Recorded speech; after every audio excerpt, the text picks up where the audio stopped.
Behzad لکھنوی کا ایک شعر ہے، دیوانہ بنانا ہے تو دیوانہ بنا دے، ورنہ تمہیں تقدیر تماشا نہ بنا دے۔ اس شعر میں کوئی لفظ ایسا نہیں ہے جو مشکل ہو۔ یہ غزل بہزاد لکھنوی نے کہی تھی جو بہت مقبول ہوئی۔ اس کے بعد اسے آواز دی بیگم اختر نے۔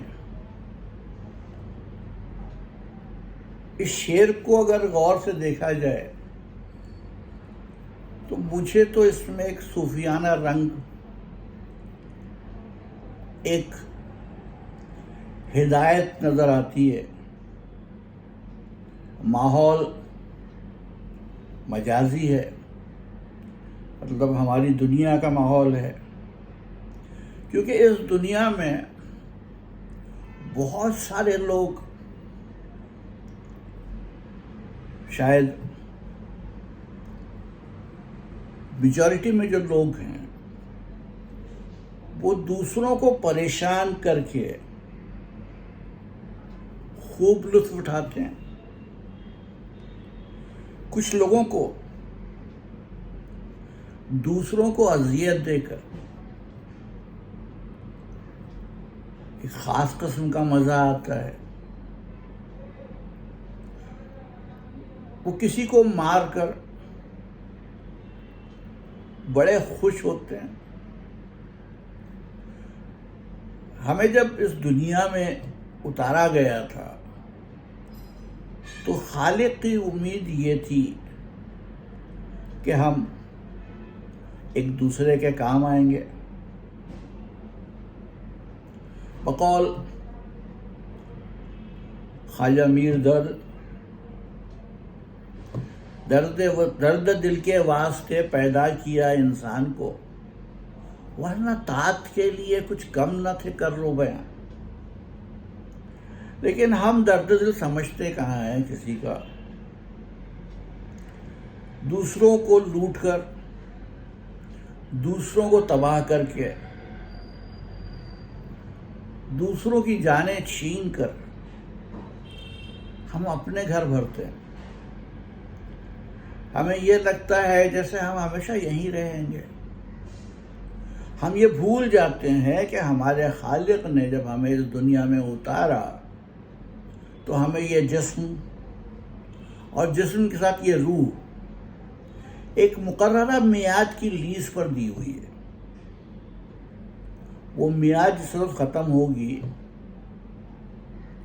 اس روز وہ روح نکال لے گا، جسم بیکار ہو جائے گا، سڑ گل کے مٹی میں مل جائے گا۔ کہیں لوگ جلا دیں گے، کہیں لوگ دفنا دیں گے، کہیں کچھ اور ہوگا۔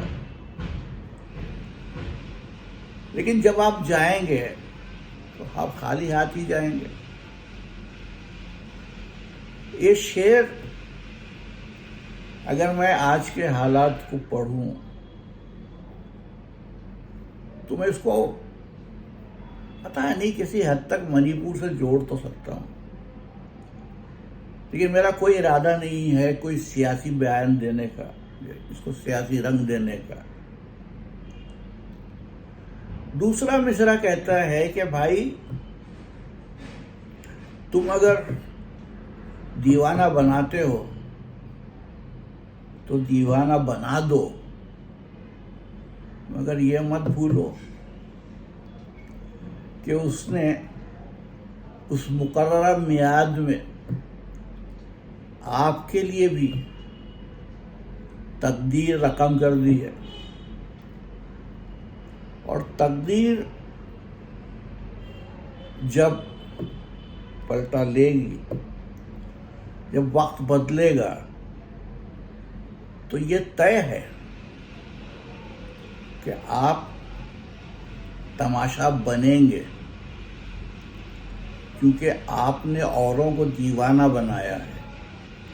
اس لیے زندگی میں کوشش یہ ہونی چاہیے کہ ہماری وجہ سے کسی کو اور کو کوئی تکلیف نہ ہو۔ یقین مانیے، اگر آپ کسی اور کو کوئی تکلیف نہیں پہنچاتے ہیں تو آپ کا خالق آپ کو کسی بھی قسم کی تکلیف نہیں پہنچنے دے گا۔ کل پھر آؤں گا۔